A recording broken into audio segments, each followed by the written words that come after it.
देखिए, English literature में या किसी भी साहित्य में ऐसे मतलब निबंध का बहुत ही इम्पोर्टेंट रोल है। बगैर ऐसे को जाने हुए ना ही हम लोग अच्छी तरह से लिख सकते हैं, ना ही पढ़ सकते हैं। तो इस वीडियो में हम लोग डिस्क्रिप्टिव एसे के बारे में जानेंगे। इससे पहले हमने वीडियो जो डाले हुए हैं एसे और एसे के प्रकार, मतलब नैरेटिव एसे, एक्सपोजिटरी एसे, और ये थर्ड नंबर पे आपका डिस्क्रिप्टिव एसे है। तो इसके बारे में आज हम लोग जानेंगे, मतलब वर्णनात्मक निबंध क्या होता है, इसका हिंदी इंग्लिश में अच्छी तरह से डेफिनेशन देखेंगे। साथ ही साथ हम एग्जाम्पल के तौर पे किस तरह से लिखते हैं उसके बारे में थोड़ा ब्रीफ सा इंट्रोडक्शन होगा, और साथ ही साथ कैसे इसकी स्टार्टिंग होती है, कैसे लिखा जाता है, आउटलाइन इसका क्या होगा, वो सब चीज़ों के बारे में हम डिस्कस करेंगे। तो चलिए वीडियो को स्टार्ट करते हैं। Welcome to English educator desk. आपका इंग्लिश एजुकेटर डेस्क पे स्वागत है। देखिए, डिस्क्रिप्टिव ऐसे क्या है, इसको हम थोड़ा डेफिनेशन देख लेते हैं। देखिए, descriptive is taken from the word describe, जिसका मतलब होता है वर्णन करना, बयान करना।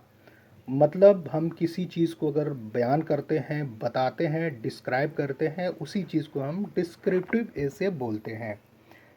Descriptive is it's adjective form, मतलब ये होता है वर्णात्मक, मतलब एडजेक्टिव फॉर्म है डिस्क्रिप्टिव डिस्क्राइब का, जिसका मतलब वर्णात्मक होता है, हम बयान करने वाला होता है। इसलिए हम डिस्क्रिप्टिव ऐसे तभी बोलेंगे जब हम किसी चीज़ को डिस्क्राइब करेंगे। जैसे कि किसी पर्सन को हम डिस्क्राइब करते हैं, किसी प्लेस को डिस्क्राइब करते हैं, या चीज़ों को हम डिस्क्राइब करते हैं, डिटेल में बताते हैं उसके बारे में, उसी को हम डिस्क्रिप्टिव ऐसे बोलते हैं। इसमें आपका एक्सपीरियंस हो सकता है, आपके इमोशंस हो सकते हैं, कोई सिचुएशन हो सकता है जो आपको अपने पॉइंट ऑफ व्यू से बताना है, क्योंकि आपने उस चीज़ को फेस किया है, खुद आपका एक्सपीरियंस उस चीज़ में कैसा है, वो सारी चीज़ें जो बताएंगे वही आपका डिस्क्रिप्टिव ऐसे कहलाएगा।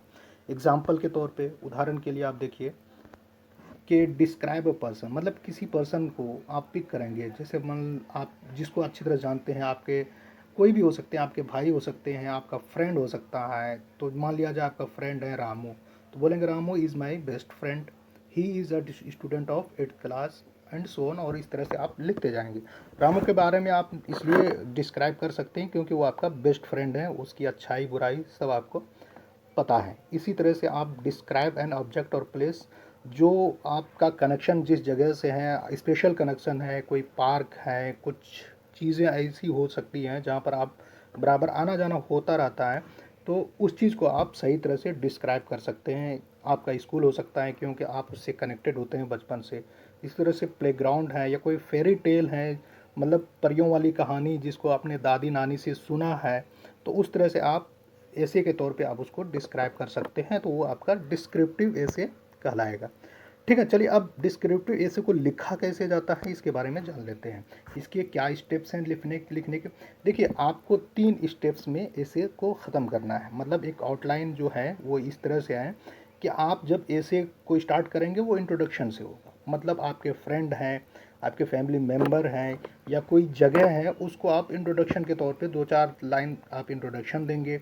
उसके बाद सेकंड पॉइंट जो है आपका बॉडी पैराग्राफ, जिसमें से आपके 3 बॉडी पैराग्राफ्स होने ही चाहिए, जिसमें कि आपका बैकग्राउंड ऑफ द स्टोरी, मतलब स्टोरी का बैकग्राउंड क्या है, मतलब स्टोरी का जो सेटअप है, कहाँ पर आप रहते थे, क्या करते थे, नहीं करते थे, वो सारी चीज़ें आपको पहला बॉडी पैराग्राफ होगा। सेकंड बॉडी पैराग्राफ में आपको ये बताना है, और बता करके पूरी तरह से डिटेल में बता करके आपको क्लाइमैक्स पे तक पहुंच जाना है। और आपका थर्ड जो है, आप किस तरह से एंड करते हैं स्टोरी को, उस पैराग्राफ को, फाइनल बॉडी पैराग्राफ को आपको उसमें लिखना है। फाइनली आपको एक समरी लिखनी है, कंक्लूजन लिखना है जो थर्ड पॉइंट पे है, और पूरे कहानी का ऐसे का आप निचोड़ उसमें डालेंगे, और इस तरह से आप अपने ऐसे को कंक्लूड करेंगे, ख़त्म कर देंगे। ठीक है, तो ये था आपका डिस्क्रिप्टिव ऐसे का डिटेल में इंट्रोडक्शन, कि कैसे आप डिस्क्रिप्टिव ऐसे को लिखते हैं। तो उम्मीद है आपने डिस्क्रिप्टिव ऐसे को हिंदी और इंग्लिश में अच्छी तरह से समझ लिया है। Thanks for watching educator desk, English educator desk. Please like this video and subscribe my channel to get more videos like this. Thank you.